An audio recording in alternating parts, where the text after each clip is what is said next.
The driver's seat is presented by Ray Reese Volkswagen and Portland's Hyundai, Portland's #1 VW dealer and Portland's newest Hyundai dealer. Now let's climb into the driver's seat on Miles Around Television.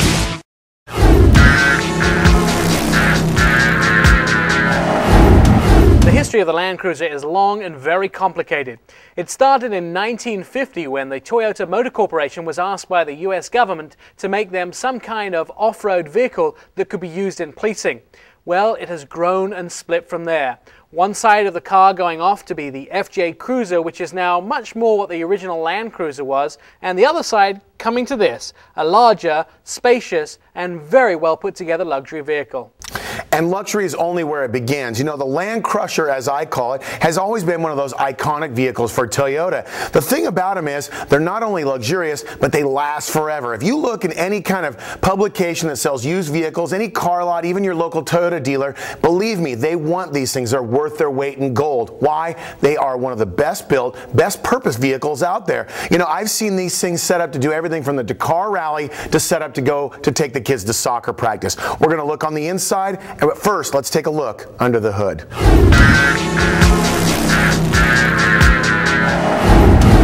So the hood's open on the 2008 Toyota Land Cruiser. Now originally in 1958, this was a 3.8-litre six-cylinder.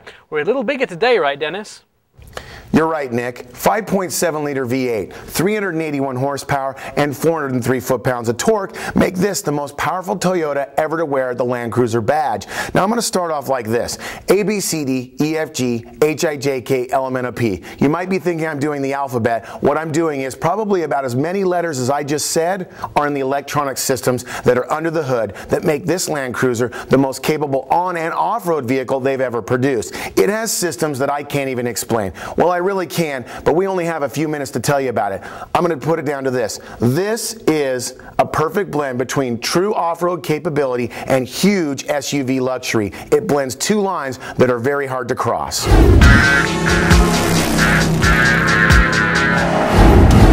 Taking a look at the exterior of the 2008 Toyota Land Cruiser, it's very Toyota. It's that kind of vanilla styling. There's nothing particularly wrong with it, but it doesn't stand out in a crowd. It doesn't have that sort of luxurious feel. Although the car is upscale for an SUV, there's nothing at this car that makes you say, wow, what was that just drove past me? Looking at the front, it's the standard Toyota look of the vehicle, although I like a couple of things here. The headlights here at the edge dip out, that's really cool, and also the hood is fairly well molded. Dennis?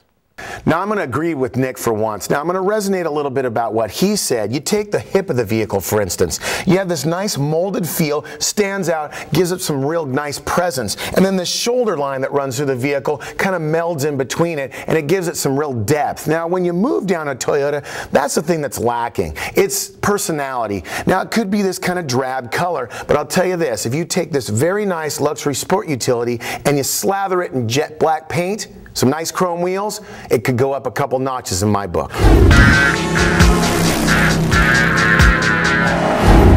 This could definitely be the longest segment in our review of the 2008 Toyota Land Cruiser.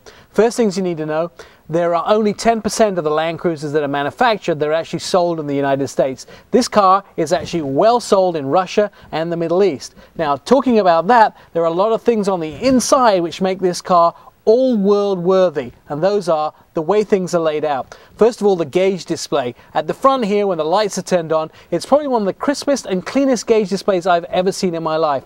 Everything is laid out simply and easily on the inside. It's also laid out with luxury, including the cool box in the middle and the DVD player in the back. That makes the driver's position really great. You can see into the back seats when the DVD is down, and you can also get around on the inside, touch everything, move everything, and make every button push in and out just from sitting here without having to stretch.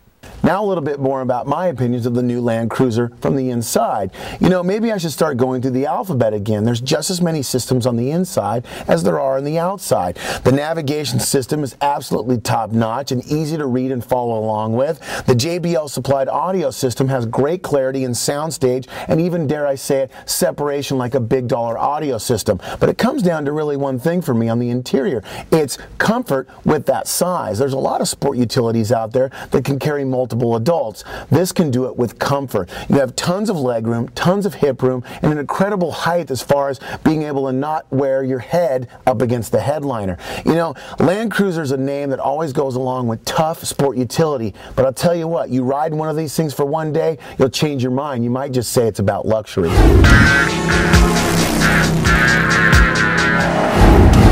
So Dennis, we've taken a look around the 2008 Toyota Land Cruiser. 2 ups and 1 down? Pretty easy, Nick. You know, the first up for me is going to be build quality. When you get into a new Land Crusher, and I do mean Land Crusher, it's the way that the vehicle is put together. It will crush the competition when it comes to long-term durability. I love the vehicle when it comes to closing the doors.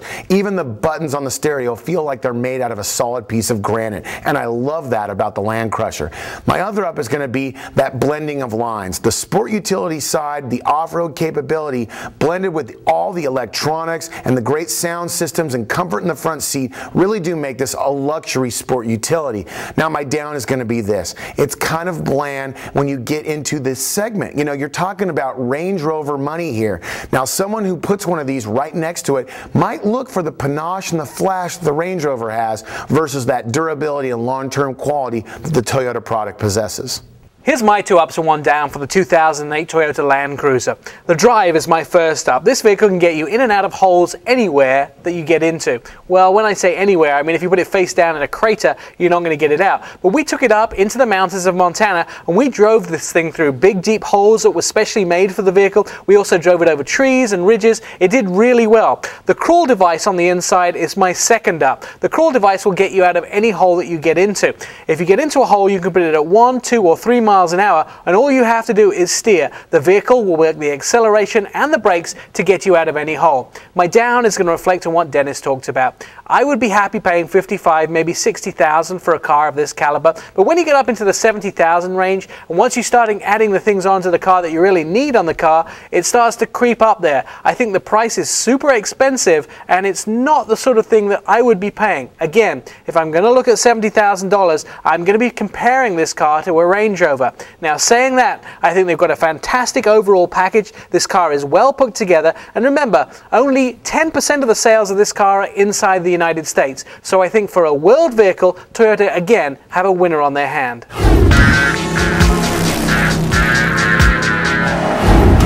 The 2008 Toyota Land Cruiser Limited comes standard with a 5.7-liter V8 and a 6-speed automatic transmission. The standard vehicle price is $63,200 with an as-tested price of $71,130. City and highway mile per gallon EPA ratings are 13 city and 18 highway. The driver's seat is brought to you by Ray Reese Volkswagen, family owned and specializing in Volkswagens for over 15 years, and proudly presenting the all-new Portland Hyundai. Check them out at rayreese.com.